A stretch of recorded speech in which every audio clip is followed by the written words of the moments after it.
Daniel, a gente não te vê e não te escuta, a gente não sabe o que você está falando, mas acho que está rolando, está aparecendo só a minha tela aqui. Agora pronto. Agora está funcionando.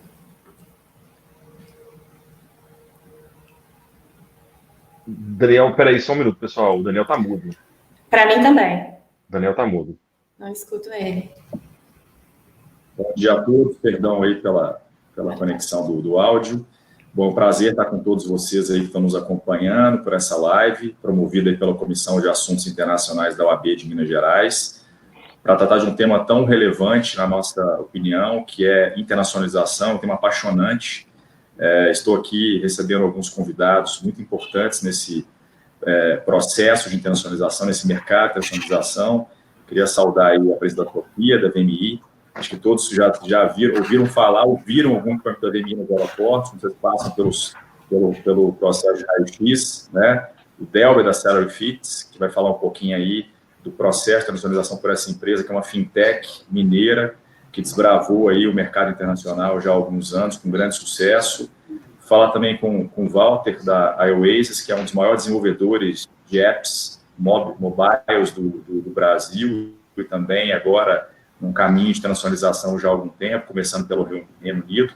O Mandacaru também, que é já um conhecido aí de todos nós, veio aí com grande história na FIENG, depois agora no estado de Minas Gerais, fazendo esse link aí de conexão dos empresários mineiros com o resto do mundo, atraindo investimento estrangeiro para Minas Gerais também, uma participação muito ativa aí, junto na vice-governadoria. Então, queria agradecer a presença de todos. E, gente, primeiro, só para fazer uma pequena introdução para aqueles que não estão nos acompanhando, né, desmitificar um pouquinho o que é o processo de internacionalização, né? Todo mundo acha que é um bicho de 7 cabeças, e muitas vezes os empresários brasileiros, né, ficam com receio ou com medo de se internacionalizar, e às vezes já estão internacionalizados e nem sabem. Então, quando eu vendo um produto para fora do Brasil, quando eu presto um serviço para fora do Brasil, eu já estou me internacionalizando em alguma medida.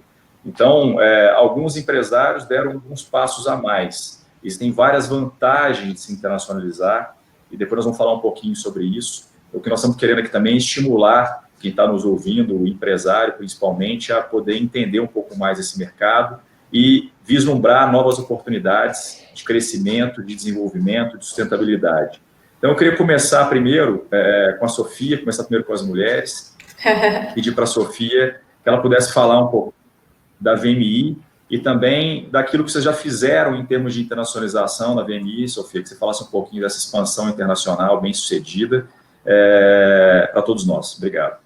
Claro. Primeiro, agradecer a você, Daniel, pelo convite. É uma grande satisfação estar aqui hoje. Inclusive, dividindo esse espaço com os meus colegas, Delber, Walter e Mandacaru.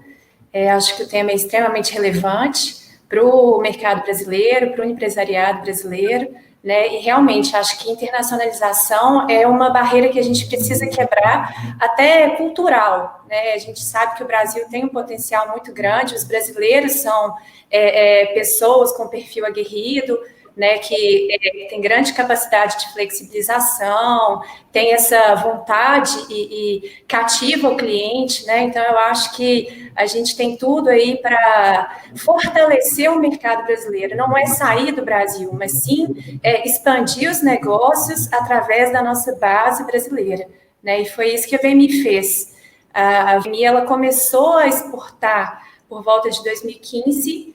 A gente hoje já tem presença em 54 países, eu fiz essas contas ontem e fiquei até surpresa, as coisas passam tão rápido que a gente não se dá conta, né? A gente fez uma estrutura de regionalização, né, por continente. Então, nós temos aí gerentes localizados em cada continente que fazem a gestão dos nossos distribuidores.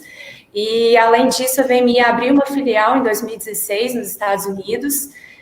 A nossa intenção agora é consolidar esse negócio aqui e vir a ter também um centro, uma base nos Estados Unidos.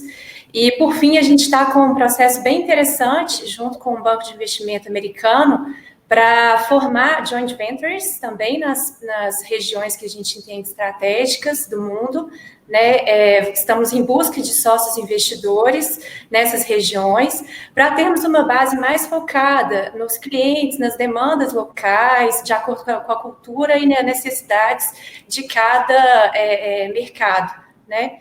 Então, esse é um panorama, uma visão geral aí do nosso processo. Maravilha, Sofia, obrigado. Vou passar para o Delber agora para falar um pouquinho da Salary Fit, da história de internacionalização da Salary Fit também, que eu acho que é muito importante. Legal. Então, bom dia, pessoal. Uma grande satisfação participar de um webinar ao lado desses amigos e dessas feras. Eu acho que a melhor maneira de eu valorizar o tempo de quem está nos assistindo e vai interagir conosco e de agradecer pela presença de todo mundo aqui, da satisfação do convite, é falar pouco agradecendo, falar do que interessa e deixar vocês falarem depois para aproveitar bem o tempo, mas já fica aqui meu agradecimento, é uma satisfação enorme, tá? Em relação a Salary Fits, a gente é uma empresa mineira, DNA super mineiro, enfim, criada em 2000, então já são 20 anos aí, até a gente criar 2002, foi a primeira parte da plataforma. O nome da empresa no Brasil é Zetra, né? E depois a gente fez um nome para internacionalização chamando de Salary Fit, posso contar esse caso depois, mas na realidade é a mesma empresa.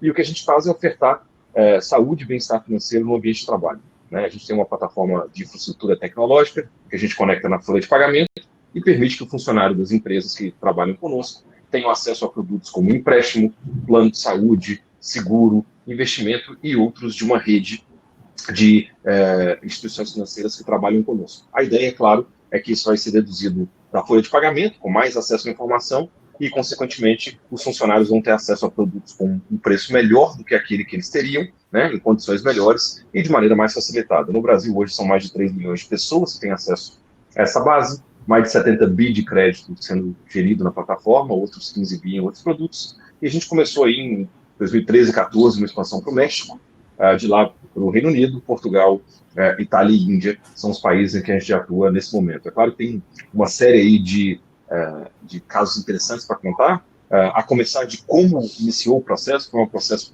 por indução, o pessoal do México chegou aqui procurando uma solução e a gente começou, depois uma escolha por não ir para os Estados Unidos, que é uma outra escolha que vale a pena mencionar depois, na hora que a gente for discutir um pouquinho de como escolher para onde e como se internacionalizar. Então, estou aí numa grande expectativa de bater um papo com vocês e de ouvir essas feras aí. Obrigado.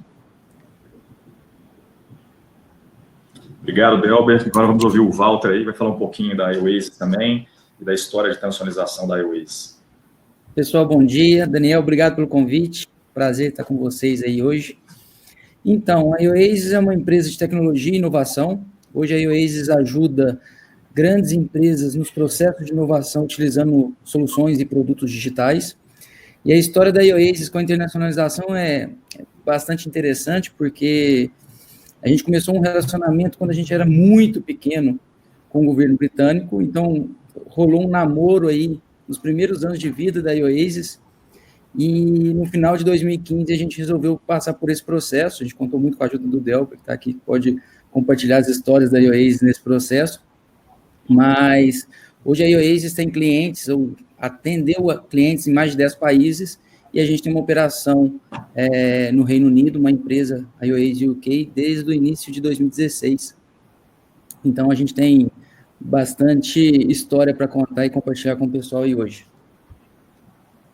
Maravilha. Mandacaru, eu queria já que você fizesse a sua apresentação e já te provocar com uma pergunta, tá? Então, na verdade, eu queria que você falasse um pouquinho sobre a importância dos processos de internacionalização para a resiliência das empresas, né? Que acho que é um tema que você trabalha muito e tem ajudado também as empresas mineiras a se internacionalizar e passar esse mindset de internacionalização, que é uma coisa muito bacana. Então, se apresentasse, já emendasse a resposta para esse questionamento, essa provocação. Obrigado. Perfeito. Primeiramente, muito obrigado aí, Daniel, pelo convite. Prazer enorme estar com vocês aí. Realmente um time de feras aí. Pessoal que está aí conquistando o mundo, né? Colocando a bandeira do Brasil e de Minas nos outros territórios globais. Bom, a minha história, ela mistura um pouco de setor privado e público e institucional, e toda essa trajetória a internacionalização esteve presente, seja na via, vamos dizer, inward, né, os investimentos estrangeiros diretos, seja apoiando as empresas no processo de internacionalização, na Softex, na FIENG e tal. Na Apex eu atuei mais na atração de investimentos estrangeiros, que é a minha atribuição hoje no governo também, em parceria com o nosso amigo Thiago Toscano, lá no INDE. No que diz respeito a esse processo de internacionalização, Daniel, com relação à sua pergunta, a gente vê realmente o processo de internacionalização como uma estratégia das empresas, número um, em vender mais, né? E segundo, diversificar riscos. A própria Sofia comentou sobre essa questão de diversificar risco, e a gente vê nas pesquisas que a Apex conduz.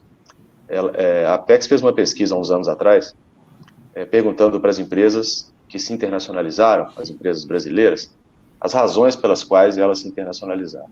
E diversificação de risco foi o número 2 mais citado. E o terceiro foi proteção contra volatilidade do mercado doméstico. Tá? O número 1 foi vender mais. Então, a gente tem essa questão da resiliência, né? Muito importante, da musculatura da empresa, né? Robustecida quando ela conquista outros mercados. Mas é importante, né? A despeito do número 1 ser vender mais, né? Que é a razão precípua aí, né? Quando a empresa busca internacionalização, mesmo que seja no early stage. É importante ter em mente nesse processo de internacionalização que o mais importante, né, é você realmente entender a cultura, o mercado e ter uma governança muito bem estabelecida para que as suas relações com os investidores, com os stakeholders no país de destino sejam muito transparentes e sólidas, né? Muitas vezes, no afã de vender mais, essa questão da governança, ela costuma ser atropelada. Então, internacionalizar, a gente vai falar um pouquinho mais aqui, eu muito mais no campo teórico, né? A turma aí que sabe dizer realmente o que acontece no campo de batalha, e quem sou eu para questionar, né? A gente vai provar aqui um pouco da fórmula verdadeira do campo mesmo, né? De quem foi lá e fez. Mas a gente vai exatamente conjugar, né, essa parte teórica com a prática, que hoje acho que vai ser muito bacana. Pessoal, se eu puder quebrar a banca... Maravilha, Mandacaru, obrigado. Se eu puder quebrar a banca aqui, quebrar o Daniel, porque eu conheço as perguntas que a gente alinhou para fazer, tem uma lá no final que eu acho que caiu muito bem agora, e que eu queria ouvir da Sofia, do Walter, depois contar um pouquinho de quais são, porque às vezes a gente, primeiro, qual que é a razão pela qual vocês se internacionalizaram, o que vocês estavam buscando, e o que mais, além da razão que você imaginava anteriormente, acabou justificando o processo de internacionalização. Porque eu acho que no nosso caso tem uma história muito legal para contar, e eu queria muito ouvir o que vocês estão falando.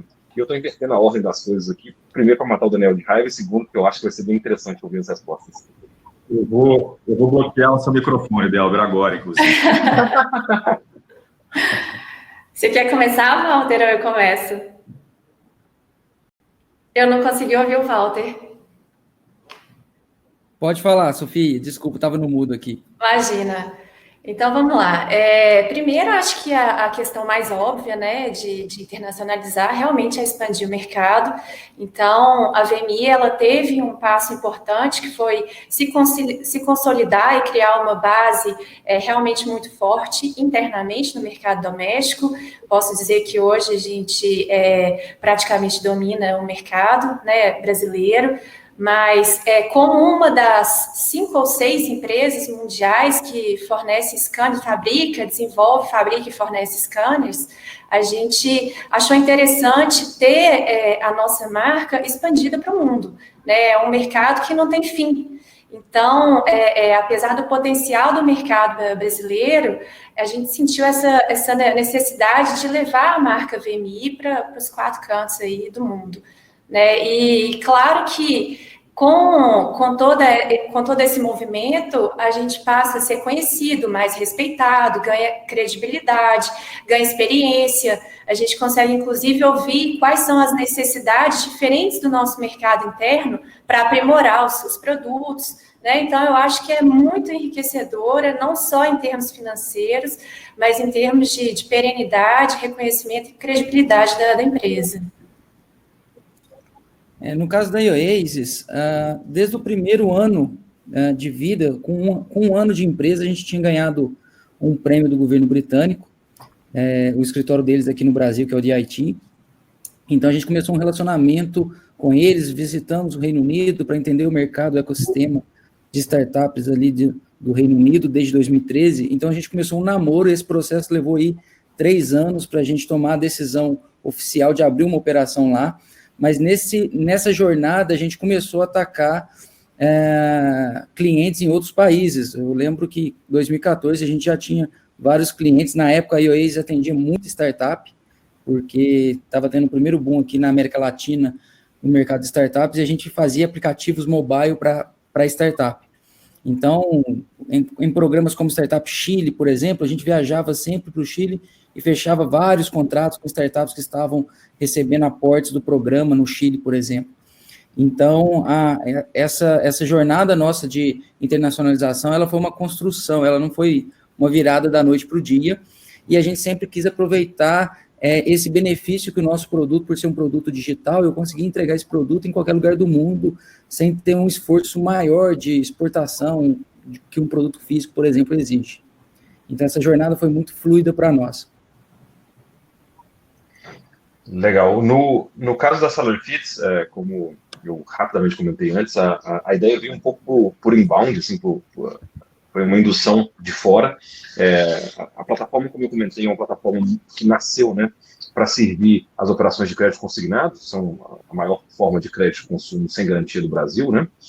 E a plataforma, rapidamente a empresa percebeu que a gente poderia adicionar outros produtos, começamos a fazer isso, mas entendíamos que era um produto ultimamente tupiniquim. Até que um dia veio uma delegação do México para o Brasil para entender por que o mercado brasileiro tinha muito mais escala que o mexicano. Um dos bancos, nossos clientes, falaram, olha, tem o pessoal da Zetra, naquela época não existia Salary Fits ainda, que faz um sistema operacional muito, muito interessante para isso escalar, etc. E assim começa a expansão para o México. Tem até, enfim, nós optamos por um mecanismo de expansão lá naquele momento que envolvia um sócio mexicano. Depois posso também comentar sobre isso. A gente optou por comprar o sócio mexicano, a operação é toda nossa lá, mas começamos por indução para expandir mercado. Mas essa visão de que, bom, poderia existir vida para o nosso produto fora da terra brasileira, né, do Brasil, também nos fez despertar, analisar outros mercados e analisar o que a gente podia fazer. Então, de um lugar onde a gente escolheu ir porque tinha mercado pronto, nós viemos para outro lugar que nem conhecia consignado. Então, o Reino Unido era como vender capinha de celular num mercado que ainda não tem celular. É claro que nós tivemos um apoio grande do governo do Reino Unido, vir para cá no final de 2015, junto com o Walter, aqui nós começamos a nossa história no Reino Unido junto, né? Mas aí a gente veio, então, claro, por buscar novo mercado, por expandir. Mas o interessante é que nesse meio tempo a gente conheceu outros mercados, conheceu outras culturas, entendeu como que os processos de inovação estavam avançando se comparados ao Brasil, pudemos robustecer muito mais a nossa proposta de valor, entender melhor o que a gente fazia. Esse processo de internacionalização deu muita consciência para a gente dos problemas que a gente resolvia, do que a gente podia agregar valor, e nós entendemos muito mais de qual é o modelo de inovação em geral no ambiente fintech. Podemos trazer essas inovações para o Brasil, para os outros mercados que a gente está, além também de acesso a um pool diferente, com um background diferente de pessoas. Isso significa networking diferente, mão de obra que a gente pode contratar diferente. Achei brasileiros excepcionais fora do Brasil, mas estrangeiros que estão trabalhando conosco, estão fazendo um trabalho maravilhoso. Então, certamente, isso nos fortaleceu bastante como empresa, não só pela expansão do mercado.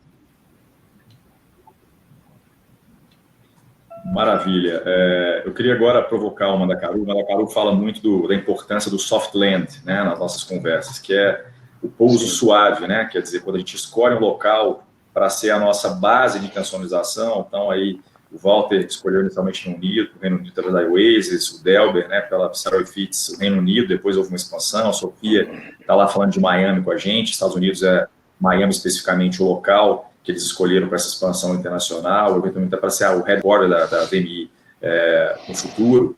Então, vocês escolheram esses países, essas cidades, por uma razão específica, acredito, por ter um ambiente adequado para receber os negócios e os projetos que vocês estavam querendo desenvolver, e a partir daí criar um hub de desenvolvimento para outros países, outras cidades, né, no próprio Reino Unido, em outros países do mundo, ou nos Estados Unidos, em outros países do mundo, enfim. Então, eu queria que o Mandacaru puxar esse gancho para ele falar um pouquinho dessa importância do soft land, né, Mandacaru, do ambiente de negócio, quiser trazer um pouquinho para Minas Gerais também, e falar um pouco depois, um gancho, sobre o fluxo aí de investimento estrangeiro direto 2019, as perspectivas em 2020, só para poder casar isso aí. Legal. Bom, quando a gente fala do soft landing, é exatamente o que vocês receberam e o que vocês encontraram quando vocês foram para os países que vocês investiram, de certa forma, né? Algum apoio governamental vocês receberam, seja ele uma facilitação ou uma conexão, encontraram um ambiente de negócios favorável, senão não estariam onde vocês estão, né? Pensando na lógica da internacionalização do nosso território, Minas Gerais, e na atração de investimentos estrangeiros diretos, a gente tem trabalhado bastante no governo para melhorar o ambiente de negócios, para facilitar a entrada de empresas internacionais, por tudo que elas geram em termos de conhecimento, inovação, geração de emprego e tudo. O soft landing nada mais é do que esse pouso suave, né? Facilitar a vida de quem está investindo, né? Então, a gente fala muito com o Thiago Toscano, que tem feito um trabalho muito bacana à frente do INDE, né? Com o BDMG lá, com o Sérgio, que é uma gestão também inovadora e muito contemporânea, à frente do Banco de Desenvolvimento de Minas Gerais. Então, a gente tem trabalhado bastante no sentido de tornar o nosso ambiente favorável para os investimentos, sobretudo os investimentos estrangeiros diretos, né? Falando um pouco dos investimentos, do fluxo, né? Quando vocês foram para o Reino Unido ou para os Estados Unidos, vocês contribuíram, de certa forma, para esse fluxo de investimentos estrangeiros diretos no mundo. Ano passado, né, 2019, a gente teve uma pequena retração do fluxo de investimentos estrangeiros diretos no mundo, 1% comparado a 2018, é pouca coisa, 1%, mas é uma retração. Isso é já um reflexo de alguns acontecimentos aí, como o Brexit, como a própria política americana, um pouco dessa guerra comercial com a China, né? Tudo isso foi sentido, né? E a gente está falando de uma pré-pandemia. Este ano, a previsão da UNCTAD é que a gente tem uma retração de 40% no fluxo de investimento estrangeiro direto. Eu não me lembro, não sei se o Daniel lembra, algum de vocês aí, um ano que a gente teve uma retração desse tamanho, né? Há também uma discussão paralela, outro dia eu vi um evento da Merrill Lynch, falando sobre a localização versus globalização, né? Então, há também esse fenômeno, há alguns governos, alguns pensadores que acham que o momento agora é de favorecer mais a localização. Mas é bom a gente lembrar que a globalização, ela não é um fenômeno aí recente, de 30 anos. Globalização, né, Daniel? A gente vê aí, é um fenômeno que ele, vamos dizer que século XV, quando as grandes navegações começaram, podemos dizer que a globalização estava presente ali, né? É claro que você tem momentos, né? Você tem ups and downs. O que a gente pode imaginar é que a gente vai ter realmente nessa onda que o Fórum Econômico Mundial chama de capitalismo consciente, a gente vai ter uma presença maior ali da modalidade de parceria, de joint venture, de alianças estratégicas, porque a ideia é exatamente, né, pelo menos eu penso assim, porque globalização é um momento a globalização é um fenômeno que você não interrompe. Isso aí eu diria que é um caminho que a humanidade persegue e vamos seguir nessa linha, mas esse movimento de capitalismo consciente, de localização, vai favorecer exatamente joint ventures, M&A, parcerias, alianças estratégicas, né? Então, eu acho que nesse mundo que a gente está vivendo aí, vamos dizer, da pandemia e essa nova realidade que a gente vive, eu acredito que a gente vai ter realmente um momento favorável para parcerias, na linha que a Sofia está colocando, que vocês colocam aí, né? E nesse sentido, eu falo que, agora pensando na internacionalização das empresas mesmo, né, que é o tema principal nosso aqui, daqui para lá, né, o soft landing, ou seja, a empresa chegando no território estrangeiro, é fundamental realmente se pensar bastante em aspectos como a estrutura organizacional pensada para aquele país, né? Como que você vai lidar, né, matriz e a subsidiária, né? Como é que grau de autonomia você vai dar para essa subsidiária? Então, tudo isso são temas que vocês dominam aqui, né? Todos vocês aqui, mas que quem está nos ouvindo, é importante ter em mente, né? Que tudo isso, a governança é fundamental, né? Você ter uma gestão transparente, gestão de riscos, a inovação constante. No negócio de vocês aí, a inovação é inerente ao modelo de negócio, mas tem empresa que a inovação ela é basicamente incremental, ou é uma inovação quase na gestão. Então, é importante que quem vai internacionalizar tenha em mente que a inovação vai ser uma prática constante, até para se adaptar a mercados mais sofisticados. E aí, eu acho que tem um ponto bem interessante mesmo, para a gente olhar a inovação e a internacionalização, desculpem, de um ponto de vista mais sistêmico, tanto da lógica estatal, assim, que quer atrair investimentos e fomentar a economia, quanto da lógica da empresa, né?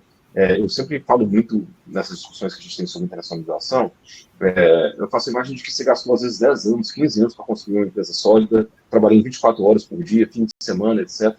E eu não sei por que agora você acha que você vai ir para um outro país que você não conhece, com uma cultura que você não conhece, com uma clientela que você não conhece, e vai fazer isso de 6 às 9 da noite, a sua hora vaga, para fazer ali, para acabar com o seu processo de internacionalização. Não vai. Você tem que dedicar, você tem que se envolver, você tem que entender o lugar para onde você está indo, entender as particularidades e fazer um negócio novo. A verdade é essa. Ou você trata o cliente estrangeiro como mais um cliente do seu cliente normal, se você tiver um produto que você vende igual, e possivelmente vai ser um cliente com mais custo de aquisição, ou com custo de transação, porque a língua, pelo menos, vai ser diferente, ou você faz um processo de internacionalização propriamente dito. Por que eu estou chamando a atenção disso? Porque isso envolve mobilizar a empresa de maneiras muito diferentes, mas envolve, consequentemente, benefícios também, como a gente discutiu na resposta da pergunta anterior, muito diferentes. Ou seja, você começa a entender melhor seu produto, você começa a diversificar o seu portfólio, às vezes diminuir o seu risco, mas principalmente, é o ponto que essa discussão para mim casa muito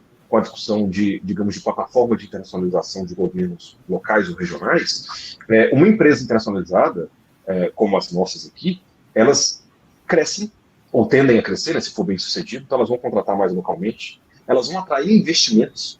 Consequentemente, a gente mesmo, depois do processo de internacionalização, recebeu um investimento da Confrapar aí, que tem apoio do BDMG de Minas Gerais, e vamos receber outras rodadas de investimento. Então, se nós estamos atraindo investimento, case de sucesso, pessoas, mentes brilhantes para trabalhar conosco, ou seja, o ciclo é muito mais do que quanto de investimento chegou em Minas, ou quanto de investimento saiu de Minas, é muito mais uma questão sistêmica de, inclusive, ano passado, se a gente olhar, foi um recorde absoluto de investimento de fundos estrangeiros em fintech no Brasil. E esse investimento significa que nós saímos das rodadas de seed, do investidor anjo, estamos numa rodada de VC/Private Equity, e a próxima nós vamos começar a ver as grandes saídas. O mercado de fintech do Brasil ainda não viu, fora a Stone, que fez o IPO lá, a gente ainda não viu grande, ou um outro caso excepcional, né, de grandes, a gente não viu grande saída. E todo esse mecanismo começa com a internacionalização. Você vai olhar, eu posso citar alguns nomes, mas Gero, Guia Bolso, Nubank, todos têm investidores estrangeiros, todos se internacionalizaram, quer dizer, alguns internacionalizaram o produto, outros internacionalizaram nesse aspecto de buscar investimento. Então, é um movimento muito mais amplo do que só quanto que entra e quanto que sai de dólar no nosso valor de pagamento. Né? Antes de voltar para o Daniel, eu posso fazer um comentário à sua fala aí, Débora? Muito interessante o que você coloca. Permite, Daniel? Claro, fica à vontade. Você falou a palavra-chave, né? O que a gente diz, o que a gente coloca sempre é o seguinte, né? Investimentos estrangeiros diretos, comércio exterior, né? Tudo isso é sistêmico. Você pega os países que mais exportam, são os que mais importam. Né? Você pega aqueles que mais atraem investimentos, muitas vezes são os que também estão investindo fora. Então, quando a gente fala, muitas vezes eu sou questionado, né, na época da FIENG, também na Apex, até mesmo por industriais que perguntam, pô, mas espera aí, vocês estão incentivando a expatriação de emprego, né? E acho que é bom ter em mente que quando a gente coloca uma indústria, uma empresa brasileira, mineira, fora e mantém, como vocês fazem, né, a sede, a operação no Brasil, em Minas Gerais, você está trazendo divisas para o país, para Minas, você está trazendo novas tecnologias, você está reoxigenando a organização, você está dando mais robustez para ela na base, né? Eu sempre dei o exemplo para eles, assim, né? Você imagina a Coreia do Sul abastecendo o mundo de celular da Samsung só com fábrica na Coreia. Primeiro, que não seria inovadora como eles são. Segundo, que era operacionalmente impossível, né? Do ponto de vista industrial e logístico. A mesma coisa a Coca-Cola. Imagina, uma fábrica em Atlanta abastecendo o mundo, né? Não seria a Coca-Cola. E eu garanto para vocês que tanto a Geórgia quanto a Coreia do Sul ganham muito com essas empresas internacionalizadas, né? Claro que são exemplos gigantes, né? Mas a gente trazendo para a nossa realidade, para a gente entender a importância para o território, é sempre a preocupação nossa, né? Gestores públicos e que também trabalham com as empresas nesse processo, de entender a lógica ganha-ganha, né? Ganha a empresa, ganha também o território, né? Eu concordo com o Mandacaru nisso. Para nós que trabalhamos com inovação, a gente está participando de outros ecossistemas, a gente consegue ver coisas que estão, tecnologias, produtos, novas experiências que estão rolando nesses países e que ainda não chegaram no Brasil, e isso ajuda muito a gente no nosso mercado local. A gente consegue fomentar inovação dos nossos clientes locais, utilizando uma visão um pouco mais globalizada, um pouco mais de mundo, e tudo que está rolando em outros países que às vezes tem uma jornada diferente ou já está vivendo uma tecnologia diferente do que a gente tem aqui no Brasil hoje. Então, essa troca é super válida, sim. Eu queria aproveitar também, gente, no momento que nós estamos vivendo hoje, pandemia, né, que vocês pudessem falar um pouquinho para a gente, né, Sofia, Delber, o Walter, o que mudou no ambiente de negócio que vocês estão inseridos, né, o que vocês tiveram de positivo, de negativo, em razão da pandemia? Aprenderam alguma coisa? Melhorou algo para a empresa? Criou alguma dificuldade adicional? Como é que está a relação com os clientes, com o ambiente em geral de negócio? Queria que vocês falassem um pouquinho desse momento e do impacto no negócio de vocês. Sofia, por favor, se puder começar. Começa. Então, na verdade, nosso lema lá na VMI é crescer com os desafios, né? A gente nunca se abate, a gente já passou por 2 grandes crises depois que a empresa veio consolidada, mais significativas, e sempre a VMI se reinventou e conseguiu se manter estável e ainda sair melhor, né? Então, dessa vez a gente fez uma reunião inicial de contingenciamento, né? Claro que várias medidas do governo nos apoiaram, né, nesse sentido, mas a ideia dentro da adversidade, encontrar a oportunidade, né? E a gente percebeu que, com a estrutura já madura que a gente tem interna, administrativa e fabril, né, e utilizando uma tecnologia que a gente já domina, nós diversificamos os produtos e começamos a atuar também na área de combate ao Covid. Então, está aí uma linha nova para compor o nosso portfólio, que a gente entende que vai ser o carro-chefe por algum tempo, né, já que a parte de segurança, que sempre vai ser essencial, mas agora não vai ser mais uma necessidade primária a curto prazo ou médio prazo, espero que seja curto. Mas, então, eu percebi que a capacidade de ser versátil dentro daquilo que a gente já apresenta é muito importante, né? Claro que desafios a gente tem sempre, como, por exemplo, suspensão de contratos, até mesmo revogação de compras, né? Amparados aí pela lei, força maior, mas eu acho que o feeling e a vontade de contornar e de conseguir superar esses efeitos da crise, faz a empresa mover, crescer, traz um equilíbrio e uma sinergia muito grande internamente, né? Então, eu vi que a gente conseguiu dar uma boa resposta aí frente a toda essa situação. Maravilha. No caso da Delber, se puder falar um pouquinho para a gente também. Desculpa, pode falar, Walter. Não, tranquilo, pode falar, Delber. Eu termino. Deu um delay aqui. Desculpa. Não, beleza. Mas acho que assim, a gente olha para os extremos, né, e vê 2 tipos de empresa durante a pandemia, né? De um lado, hotelaria, setor aéreo, turismo, etc., que tomou um baque absurdo, basicamente os negócios não acabaram, mas pararam nesse momento, né?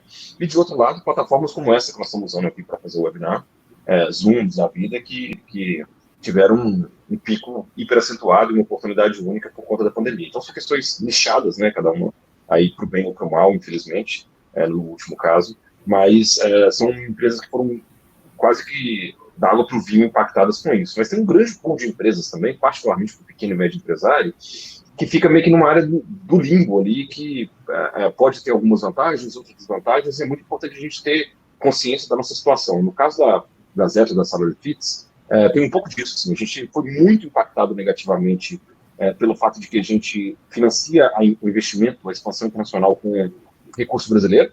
Então, em termos de taxa de câmbio, foi uma perda absurda. Se a gente fizesse na operação internacional o volume de investimento que a gente tinha planejado de fazer em reais, na hora que a gente converte isso, o tombo ia ser muito grande, o prejuízo financeiro ia ser muito grande, nós tivemos que redimensionar tudo.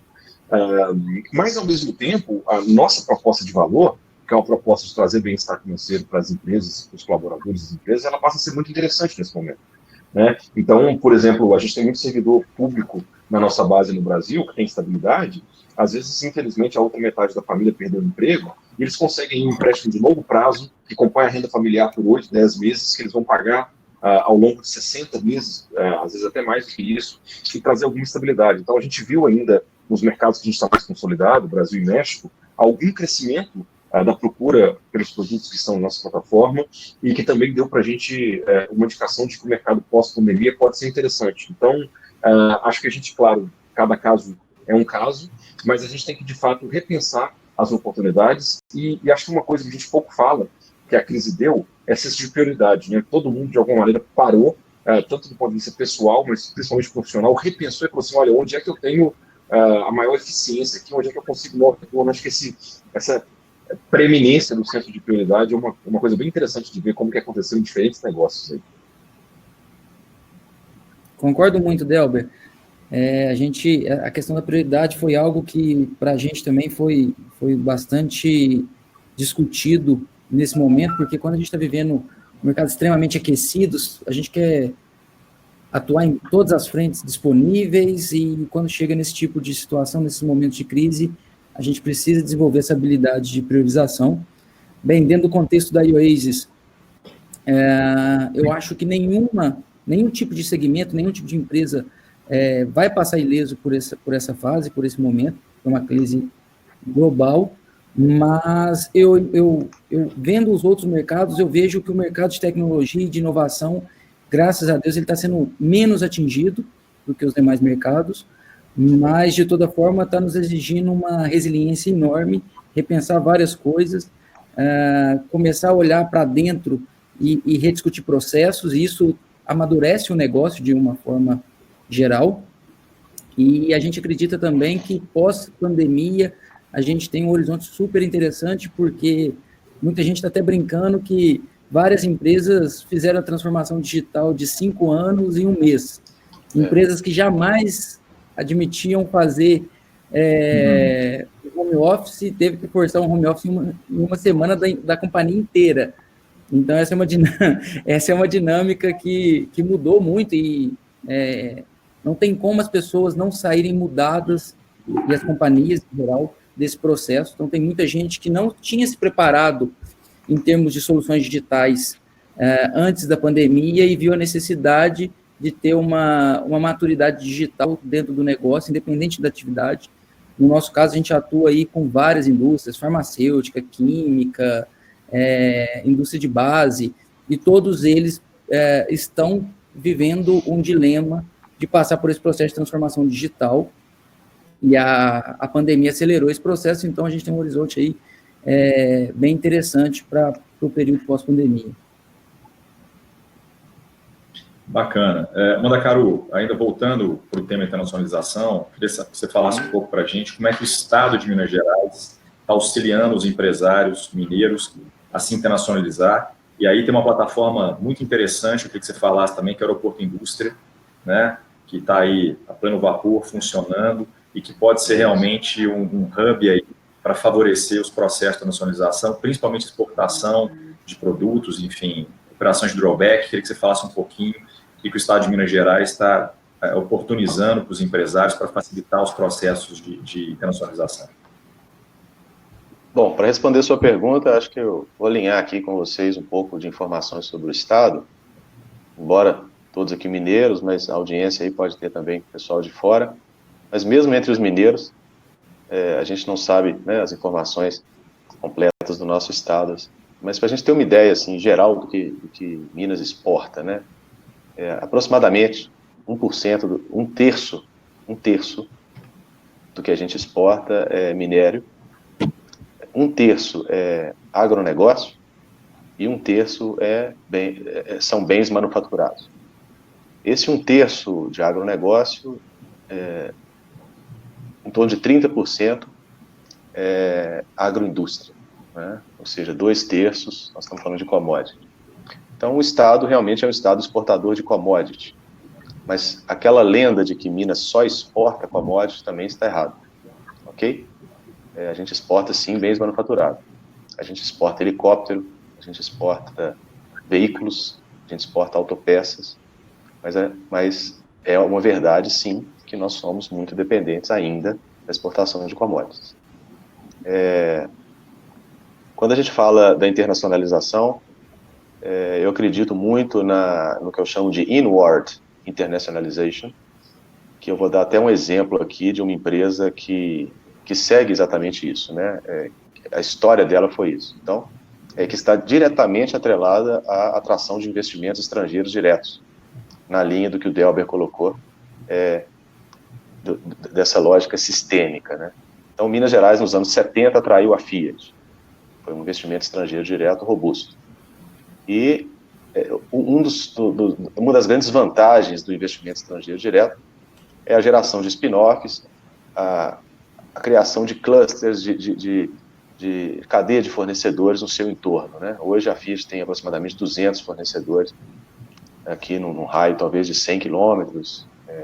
Realmente criou-se ali um ambiente muito interessante. Uma dessas empresas que nasceu em Minas Gerais na década de 70 e foi crescendo é a Etra, né? E o que aconteceu com a Etra? Hoje a Etra está presente em outros países, né? Primeiro em outros estados, depois ela foi para outros países. E o que habilitou a Etra para buscar essa internacionalização? Exatamente o que eu chamo de inward internationalization. Então ela começou a vender uma multinacional dentro do seu território. Então ela se adaptou a práticas globais antes até mesmo de sair, antes até mesmo de exportar. Então com isso, ela, além de ter robustez e capacidade financeira, ela já estava ambientada, né, a esse mundo, vamos dizer assim, de fornecimento para grandes empresas globais.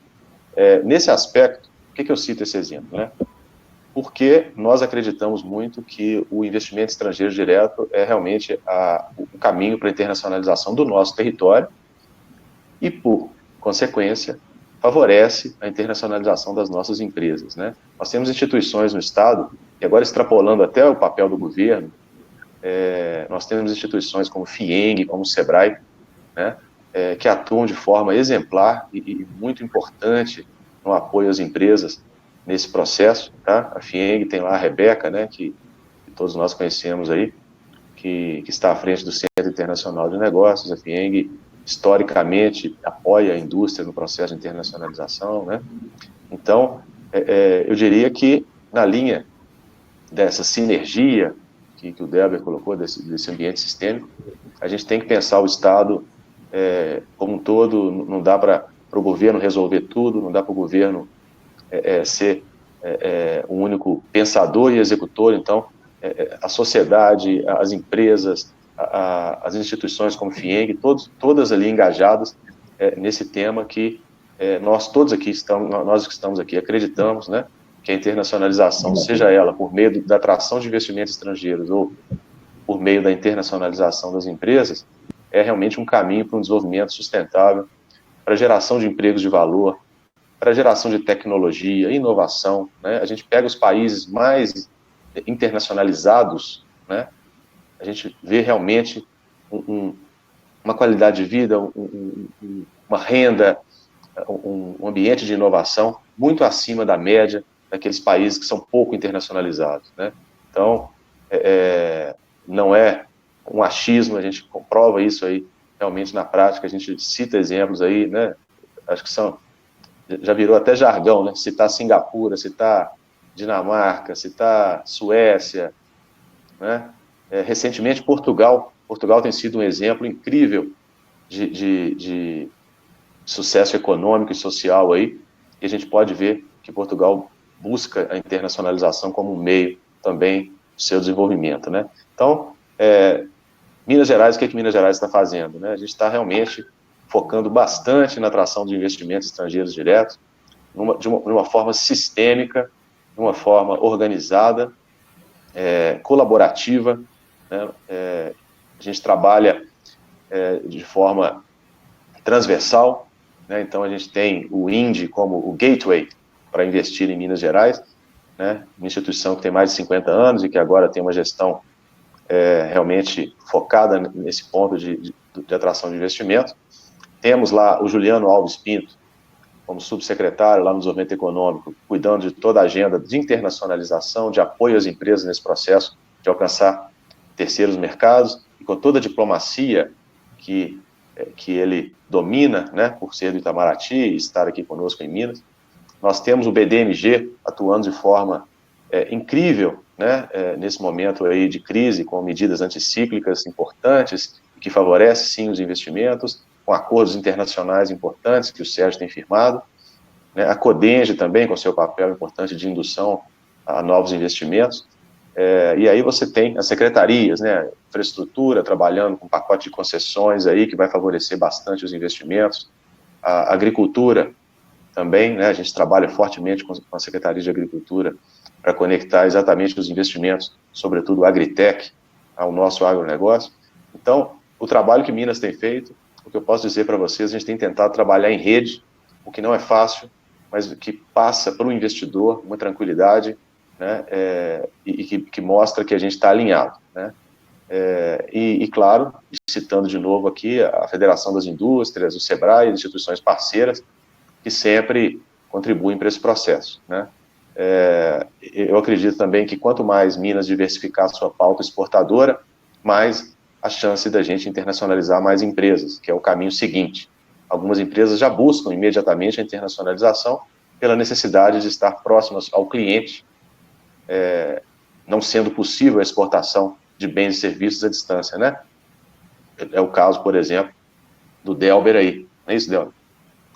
Outras empresas exportam, né, seguem aquele roadmap, né, que é exportar, abre um escritório, abre um centro de distribuição, depois abre, não é isso? Que é o caminho natural. Então, quanto mais a gente exportar e quanto mais a gente agregar valor à exportação nossa, melhor, mais chance da gente internacionalizar nossas empresas.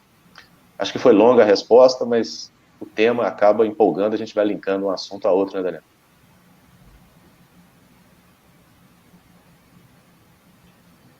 Daniel, você está no mudo. Eu queria perguntar para a Sofia, para o Delber, para o Walter, quais foram os principais desafios, barreiras, dificuldades que vocês tiveram nesse processo de internacionalização, que lições vocês aprenderam e que dicas vocês dão para aquelas empresas que querem começar esse processo de internacionalização? Começando com a Sofia, depois com o Delber, a gente passa para o Walter depois. Perfeito. Eu acho que, em princípio, a base para internacionalizar, a gente tem que olhar muito para dentro, né? Então, a gente tem que ter uma equipe e um time muito alinhado e capaz, né, habilidoso de fazer todas as operações rodarem com maestria, processos alinhados e discutidos, conhecidos pela equipe, uma estrutura fabril capaz. Eu acho que quando a nossa planta roda bem, a gente tem, sim, uma estrutura para conseguir ampliar esses negócios, né? E, em segundo lugar, conhecer muito bem o nosso mercado-alvo. Então, é isso que a VMI faz. A gente conhece uma região, a gente sabe que o mundo é vastíssimo, né? Ele é movido por culturas diferentes, demandas diferentes, necessidades, realidades completamente diversas. Então, eu acho que alinhando essas duas ações, a possibilidade de internacionalização com sucesso é muito grande. É claro que existem várias barreiras, né, e que acho que a partir de um time engajado, elas ficam um pouco mais, menos desafiadoras, né, mas, por exemplo, eu sou diretora jurídica da VMI, consigo falar bem dessa parte jurídica. É impossível conhecer a lei de 54 países, por exemplo, né, mas a gente faz contratos com os nossos distribuidores locais muito bem fundamentados. Então, a gente concentra ali a nossa energia para que a relação esteja muito bem amarrada, e se algo vier a sair do escopo ou do alinhado, né, do esperado, a gente tem uma ferramenta para acionar aquela situação e resolver da melhor forma. Então, acho que, em princípio, o que eu consigo acrescentar aí de positivo e, né, de desafios é isso aí. Maravilha. Delber? Legal, eu acho que, assim, o processo de internacionalização, em geral, para as empresas que se aventuram, é um processo que ensina muito, né? Tem uma frase de um escritor britânico, inclusive, que chama L.P. Hartley, que eu acho bem legal, que ele fala que o passado é como um país estrangeiro, né? As pessoas fazem coisa diferente nesses lugares, né? E é muito isso, assim, você vai para um outro país, apesar da gente achar que a cultura é parecida, etc., tem sempre muita diferença. Então, acho que esse processo de internacionalização tem que começar primeiro por uma abordagem minimamente atenta, né, de para onde você quer ir. Então, assim, nós brasileiros, a gente tende a olhar para o mapa mundo um pouco de cabeça para baixo, né, que a gente está sempre olhando para o norte e como a gente se internacionaliza para os países desenvolvidos. A primeira tendência é olhar para os Estados Unidos, lá que é meu mercado. Não estou dizendo que os Estados Unidos não é um mercado grande, não é um mercado que tem suas vantagens para entrar, mas não é o único.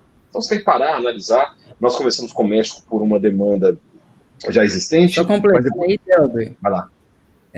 E todo mundo olha, e não é só você que olha para os Estados Unidos, né? Então, é um bom mercado, sim, para vários segmentos, mas tem muito mais concorrência também, né?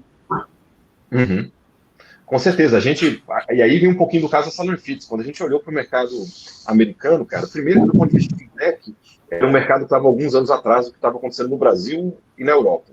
Segundo, que a regulação lá, e o aspecto regulatório aí é bem interessante, ela é fragmentada, é igual no Brasil, é meio que estatal. Então, para ter licença bancária, etc., é muito regionalizado nos Estados Unidos. E aí você tinha um zilhão de players nesse mercado, que dificultava muito o nosso processo de entrada com margens menores. Nós tivemos, claro, além do apoio fundamental do Department for International Trade do Reino Unido, nós vimos aqui que, bom, tinha uma facilidade de acesso ao mercado europeu, alguns players mais concentrados, mais um mercado aberto para inovação, e para a gente fez muito mais sentido vir para cá, naquele momento, do que ir para os Estados Unidos, e até nos robustecemos, entendemos melhor, esperamos uma onda melhor nos Estados Unidos. O plano era ir para lá esse ano, possivelmente vai ser para lá ano que vem, mas assim, o primeiro ponto é analise com calma, não é uma aventura. E segundo ponto, cara, você vai aprender muito com caminhos. Então, a gente, por exemplo, que tem um processo de... O Delber aprendeu, inclusive, inglês, gente, já ter ido para o exterior. Mas agora eu falo inglês, você não entende nada, não adianta nada, a gente não consegue conversar mais. Mas aí, por exemplo, a gente, bom, no Brasil o problema da fraude consignada é muito grande, né? Então a gente tem uma caixa de ferramenta, vamos dizer assim, para validar a identidade digital, a one-time password que seja no celular, etc. E aí a gente chegou para o que se tornou o nosso primeiro cliente aqui no Reino Unido, e fomos demonstrar as funcionalidades da plataforma, e a gente, para verificar a identidade, a gente tem isso, digital. O cara parou e falou assim, peraí. Ninguém aqui sabe o CPF, o correspondente ao CPF de cor. Não quero que use isso para validar a identidade de ninguém. Então vamos usar o e-mail corporativo. Putz, a maioria dos trabalhadores aqui no UK não tem e-mail corporativo. Eu estou falando da grande maioria dos trabalhadores aqui. Então vamos celular. Não, mas as pessoas aqui não dão celular para o empregador não tem celular das pessoas. Aí eu falei, então, vamos pegar o número de matrícula dele na folha. Ele disse, você tá louco? Quem que vai lembrar disso? Eu falei, então como é que você quer identificar as pessoas? Aí ele falou, primeiro nome, último nome e data de nascimento. Aí a gente falou, mas peraí, Martin, eu sei seu primeiro nome, seu último nome, sua data de nascimento. O que me impede de criar um cadastro do seu nome e pedir empréstimo? Aí, mas isso é crime. Eu falei, pois isso é crime. Esse é o ponto. Ele, não, mas por que alguém ia fazer isso? Aí a gente falou, pô, cara, mas é fraude, não, isso é problema da polícia e tal. Enfim, resumindo, as soluções que são muito legais em algum lugar podem não ser tão legais em outro lugar, e você tem que entender essas particularidades, e é um pouco do aprendizado que o processo de internacionalização te dá. Eu tenho certeza que se eu começar a provocar aqui, todo mundo vai contar um caso interessante, inclusive o próprio Daniel, aí, o escritório é bem internacionalizado, né? Eu tenho essa situação que está envolvida nessa jornada também, e essa é uma vantagem, eu diria, do processo de internacionalização. Depois eu queria falar sobre outras vantagens. Eu tomei nota aqui, fiz uma lista aqui que eu queria depois falar para vocês. Acho que eu vou deixar para o final como provocação, tá? Oi? Tempo regulamentar, tá? Está cortado nesse bloco, você extrapolou esse tempo regulamentar na última pergunta. Pois é, falei muito. Tô brincando. Mas eu quero deixar uma mensagem aqui otimista para vocês aí, para a turma que está ouvindo, as vantagens da internacionalização aí. Não. Legal, pessoal. Do nosso lado, fica à vontade. Eu acho que o processo de internacionalização ele é mais fácil do que as pessoas imaginam, no sentido, não é um bicho de 7 cabeças. Hoje o mundo está muito digital, ele está muito conectado, independente das formas. A internet propiciou isso, a facilidade com que você pesquisa mercado fora do seu país. Então, acho que não é um bicho de 7 cabeças, mas é muito mais complexo do que a gente pode imaginar quando a gente começa a executar na prática. O Delber comentou a respeito de cultura, e a gente viveu isso no Reino Unido também. A cultura é muito diferente, e o impacto principalmente de expectativas, no nosso caso, como a gente trabalha desenhando soluções customizadas, então na hora que você começa a construir algum tipo de produto para o cliente, entender as expectativas com culturas, com olhares diferentes, se torna uma dificuldade muito grande. A gente apanhou muito ao longo desses últimos 5 anos atendendo clientes fora do Brasil, mas tem sido um aprendizado enorme, e eu corroboro com a opinião do Delber, que é muito importante analisar aí o que é valor para esse mercado, o que faz sentido para esse cara, porque o contexto dele, às vezes, é muito diferente do nosso. Só, se me permitem aí, Mandacaru, antes de poder fazer uma outra fala, trazendo aqui um pouco da nossa experiência também, né, em processo de nacionalização, com vista profissional, se a gente pudesse dar algumas dicas ou recomendações, né, para quem está pensando em se internacionalizar, para que possa ser bem sucedido, eu acho que é um dever de casa a ser feito, né? Eu costumo dizer que internacionalização não é para amadores. Tudo que é tratado de forma amadorística, a chance de dar certo é menos 130%, né? Então, é necessário que exista um processo profissional. Então, a primeira coisa, acho que tem que ter um trabalho a ser feito aí, né? Um job to be done, para se internacionalizar. Então, primeiro, identificar quem são os principais players desse mercado, né, que eu pretendo atuar, se eu estou indo para o Reino Unido, ou para os Estados Unidos, ou para a Europa, né, enfim. A empresa tem que fazer realmente um processo de alocação de recursos para investir no processo de nacionalização, ou seja, não é uma simples aventura, olha, eu vou pegar um dos meus funcionários, mandar lá para a Europa, tenta vender o meu produto lá, começa a correr as feiras, não. Tem que ter uma alocação efetiva de recursos no budget, e esse recurso não pode ser, essa verba não pode ser modificada durante o ano, que é muito comum, a verba começa com um valor específico, ela vai sendo reduzida de acordo com a necessidade da empresa dentro do mercado nacional, então tem que ser um trabalho sério nesse sentido, tem que estabelecer uma estratégia para o negócio no exterior, né, e também desenvolver uma estrutura jurídica, né, de planejamento fiscal, societário, tributário, analisar os aspectos regulatórios. A gente se depara muitas vezes com empresas que estão já na fase final de um processo de internacionalização, quer dizer, para começar uma atividade lá fora, identificam que a marca que eles vão utilizar já está registrada lá fora, porque não tomaram o cuidado de avaliar isso. Existe uma barreira regulatória para a entrada do seu produto lá dentro desse mercado internacional que eles pretendem atuar. Então, eu queria passar um pouquinho essa mensagem da experiência que nós temos aí. Acho que essas são algumas dicas válidas. Muito bom, Daniel. Você pontuou muito bem. Mandacaru, fica à vontade. Uma dificuldade que a gente tinha lá no trabalho com as empresas, no processo de internacionalização, era o entendimento que o processo de internacionalização é um processo de investimento, né? Então, se a empresa não entende isso, né, fica difícil, porque, diferentemente da exportação, que você sentado aí da sua cadeira, você vende seu produto, a internacionalização, realmente você investe, você expatria talento, você contrata localmente, você investe mais em governança, você está próximo ao seu cliente, então você você sente as dores do cliente num terceiro mercado e você tem novos problemas para resolver. Acho que todos vocês devem ter vivenciado isso aí, né? Então, acho que tratar a internacionalização como investimento estrangeiro direto é importante, né? Entendimento. Mas o que eu queria dizer é o seguinte, a despeito de toda a dificuldade, né? Porque não é fácil, mas não é um bicho de 7 cabeças, né? Mas exige recurso, dedicação e metodologia, né? E tem tudo isso disponível, né? Recurso, inclusive, você tem linhas aí do BNDES, você tem apoio da Apex para isso também, né? Você tem a modalidade de parcerias e alianças estratégicas também, né? Mas os impactos positivos que eu listei aqui, eu vou falar, gostaria que vocês comentassem. Sei que o papel de moderação é do Daniel, que o Delber já quebrou o protocolo uma vez, eu vou quebrar a segunda. Correto? Mas eu vou falar aqui algumas vantagens da internacionalização e queria que vocês concordassem ou discordassem, fiquem à vontade. Aumento do valor da marca pela presença internacional. Maior capacidade de atendimento e resposta a clientes globais, inclusive em tempo real, né? Diferenciação frente a concorrentes domésticos. Proximidade com os consumidores finais. Diminuição de riscos pela diversificação de mercados. Acesso a fatores de produção mais baratos. Economia de escala.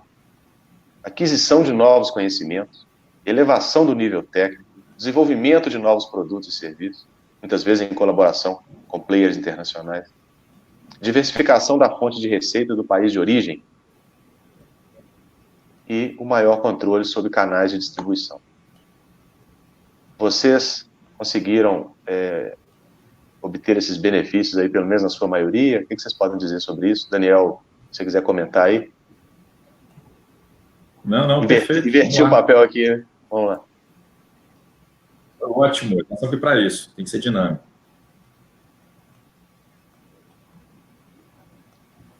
No meu caso, eu acho que a gente foi impactado com alguns desses diferenciais, de modo geral.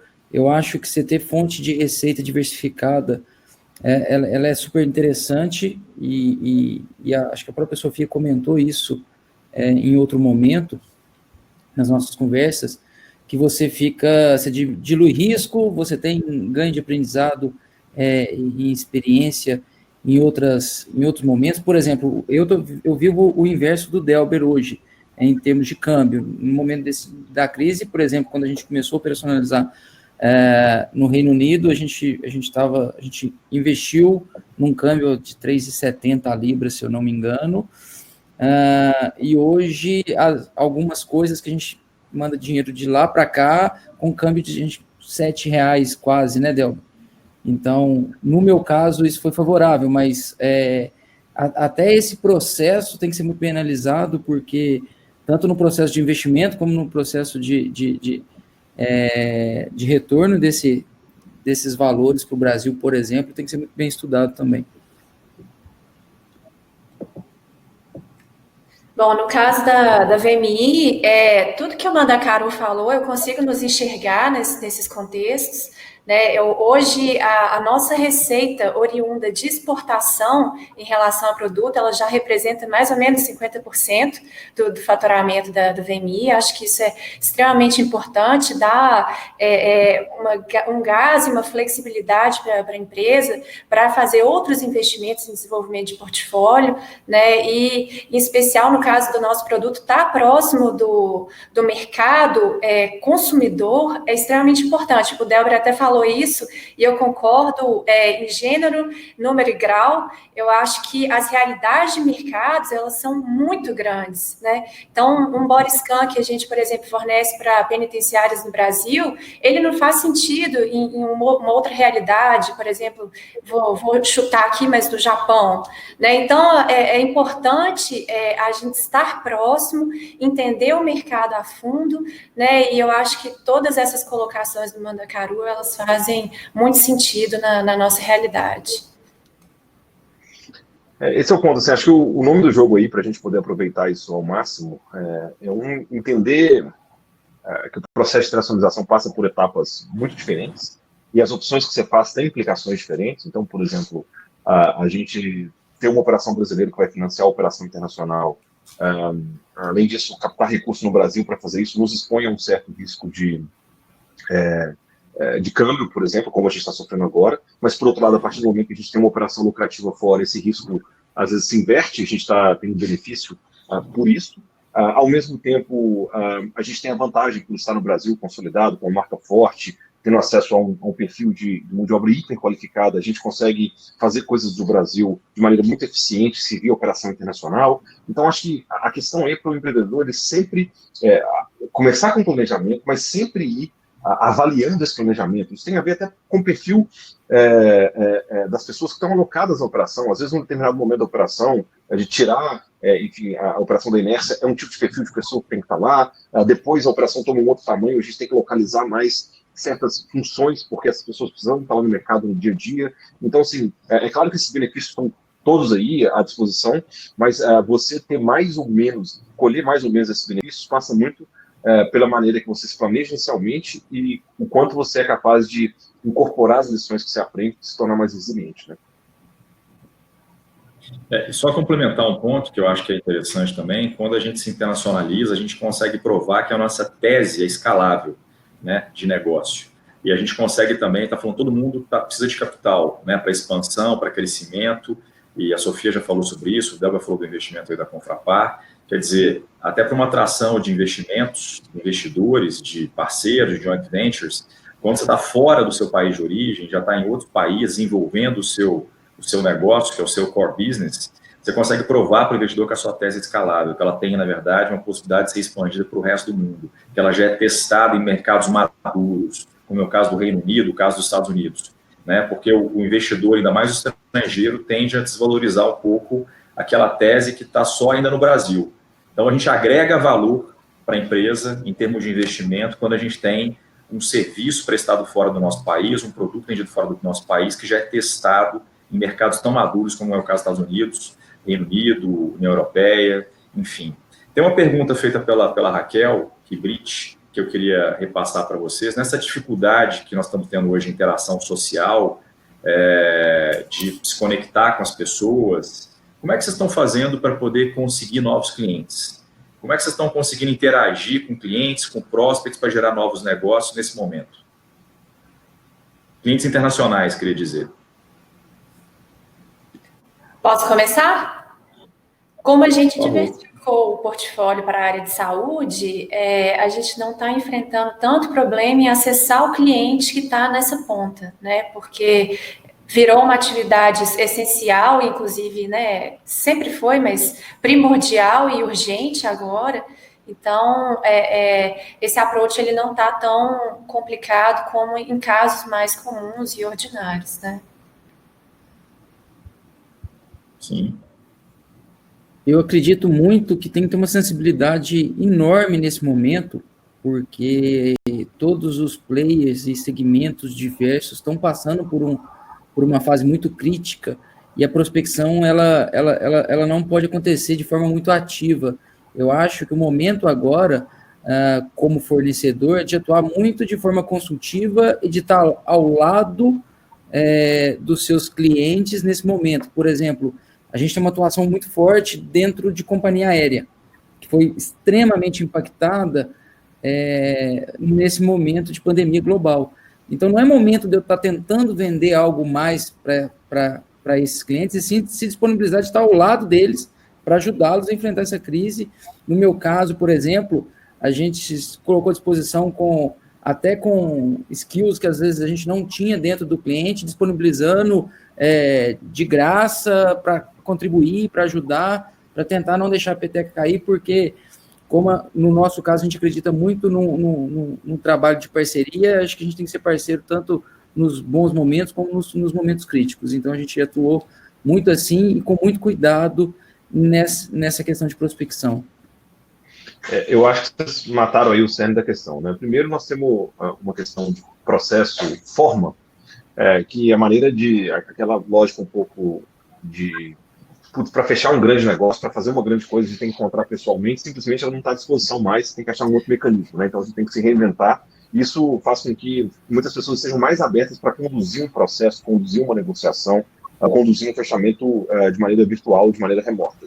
Mas do ponto de vista material, do ponto de vista de conteúdo, acho que a bandeira que o Walter levantou, ela é muito importante. Assim. Primeiro que as empresas precisam conhecer muito bem o que elas vendem e o que elas podem fazer para o cliente. E segundo, você vai abordar o cliente, cara, nesse momento, vamos lembrar da primeira resposta que a gente deu aqui, sobre o que a pandemia fez com as empresas. Elas estão priorizando. Então você tem que chegar com uma solução para o cliente, você tem que, de fato, agregar um valor imediato. Se você não se perguntar isso e bater na porta do cliente para oferecer alguma coisa que ele pode querer, assim, como o Walter bem ponderou, pode ser inoportuno, pode ser, você pode acabar dando um tiro no pé ao fazer uma situação dessa, então você tem que pensar bastante em como abordar o cliente nesse caso, para trazer valor e para estar ao lado dele, sempre demonstrando que você está ao lado dele, mais do que buscando uma prospecção de oportunidade numa situação como essa. Daniel, eu me atrevo a responder também a sua pergunta, porque eu também tenho cliente. Certo? Isso aí. E o meu cliente é global e são todas as empresas que têm potencial de investir em Minas Gerais no mundo. Então, como que a gente tem feito, né? A gente tem atuado usando exatamente essas ferramentas aqui, que a gente está usando agora, de webinars. A gente tem priorizado bastante, isso foi falado anteriormente aqui, né? Esse momento de pandemia, a gente está priorizando, a gente está focando naquilo, né, que tem mais chance realmente de dar certo, né? Então, a gente tem procurado os projetos no estado que estão mais maduros e que transmitem mais confiança para o investidor estrangeiro. Então, você citou há pouco aí o Aeroporto Indústria, né? Esse é um caso que eu já fiz aí, talvez 4 ou 5 lives com o pessoal do Aeroporto Indústria, com investidores nacionais e estrangeiros. O Aeroporto Indústria é uma zona alfandegada no Aeroporto Internacional de Confins, primeiro do país nessa modalidade, né? A gente tem feito também um trabalho muito forte com a Secretaria de Saúde, com o INDE, para atração de investimentos desse setor, né? Que Minas tem uma grande vocação e competência e que o momento, inclusive, exige, né? Então, a gente tem usado muita tecnologia, criatividade. A gente está, inclusive, desenvolvendo um aplicativo que vai ser o One Stop Shop para o investidor estrangeiro, porque o investidor ele não está disposto a percorrer a via sacra que nós somos obrigados aqui, né? Então, se aqui a dificuldade for grande, ele vai embora para outro território. Então, o que a gente vai fazer é colocar um One Stop Shop digital. Então, a gente tem buscado, diria, se reinventar, né? Partindo de um arranjo institucional que Minas tem, que é muito forte, e das pessoas que hoje estão no governo, que realmente é um governo transparente, objetivo, o que o Paulo Brandt, o vice-governador, costuma dizer. Esse governo ele pode desagradar, mas enganar a gente não engana. E o empresário, o investidor, o que ele quer exatamente é isso, não ser enganado, é transparência. Então a gente está usando ferramentas, plataformas digitais para promover Minas Gerais globalmente, ok? Maravilha, maravilha. Inclusive, você já falou aí, você prometeu que a gente pode ir lá no BDMG, que tem uns recursos que estão disponíveis para todo mundo, né? Todas as empresas, né? Você gravou essa parte que eu falei? Não, mas o BDMG, já que você citou, não, realmente eu convido a todos a entrar no site do BDMG. O BDMG está com uma linha, aliás, com uma gama de serviços e produtos aí, adequados, né, ao momento aí da pandemia, com carência, juros abaixo aí do mercado, né, já aderiu ao Pronamp aí, né, então realmente convido a todos a entrarem no site do BDMG e qualquer dúvida, me coloco à disposição aí para esclarecer e conectar lá o pessoal do banco, tá? Maravilha. Gente, para fechar, eu queria que você deixasse uma mensagem final aí com relação à internacionalização, mas uma mensagem otimista para aqueles que pensam ou que querem se internacionalizar ou que não começaram ainda. Então, fiquem à vontade aí para fazer as considerações finais ou sobre algum ponto que vocês não acabaram não discorrendo, que vocês acham importante hoje no nosso webinar aqui. Bom, eu acho que a internacionalização, depois de certa maturidade da empresa, ela passa a ser fundamental, né? Acho que ela traz aí uma garantia de fluxo de caixa, perenidade, principalmente fortalecimento da marca.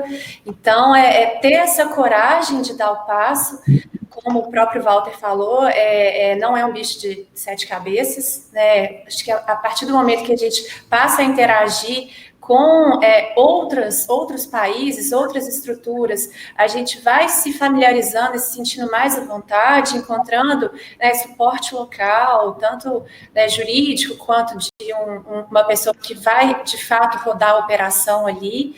Eu acho que é primordial, a gente tem muito potencial para isso no país, principalmente, né, pelo perfil do brasileiro, toda a estrutura tecnológica que a gente tem hoje para poder dar esse passo, né? Então, eu incentivo, acho que só temos a ganhar com isso aí.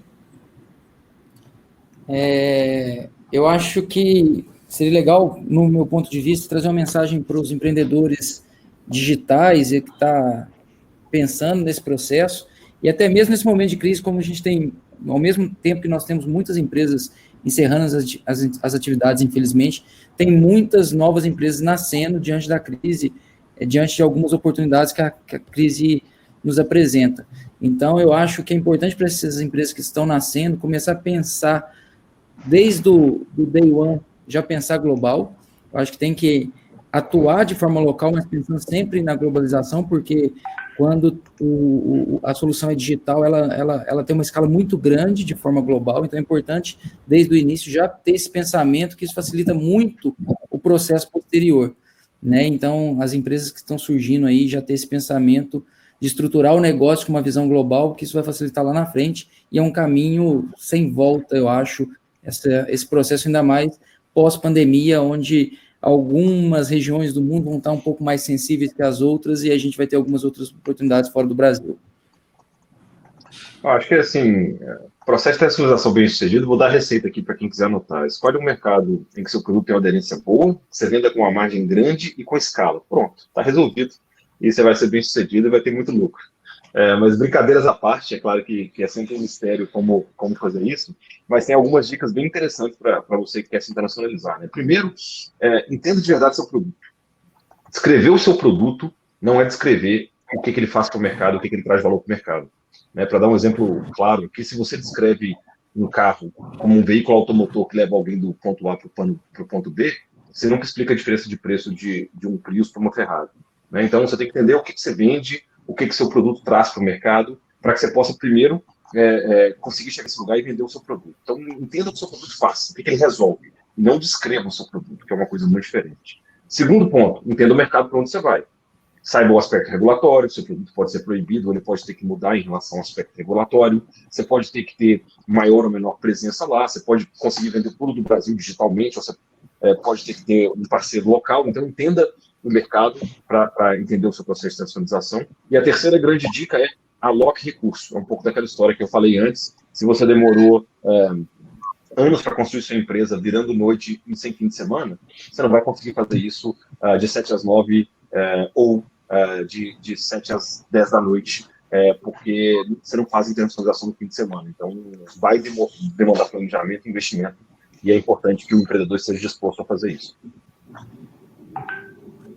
Bom, se eu puder dar uma dica, eu colocaria: faça o dever de casa primeiro, converse com quem já se internacionalizou, estude bastante, invista em governança, prepare o caixa, porque você vai investir, faça um planejamento de longo prazo, né, sem citar o que já foi colocado aqui pelos colegas, e procure apoio aqui né, no país, a Apex tem um programa para isso, a FIENG tem pessoas e programas para isso, BNDES e BDMG sempre apoiando. Então, busca os apoios institucionais, governamentais, e eu acredito que é o momento das alianças estratégicas, das parcerias, aqui e fora.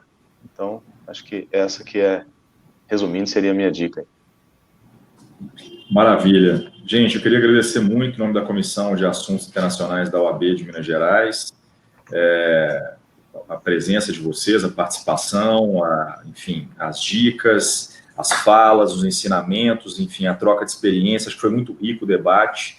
Uma pena que a gente tenha que encerrar, porque a gente pode ficar falando sobre esse tema aí por 3, 4 horas, é uma paixão para todos nós.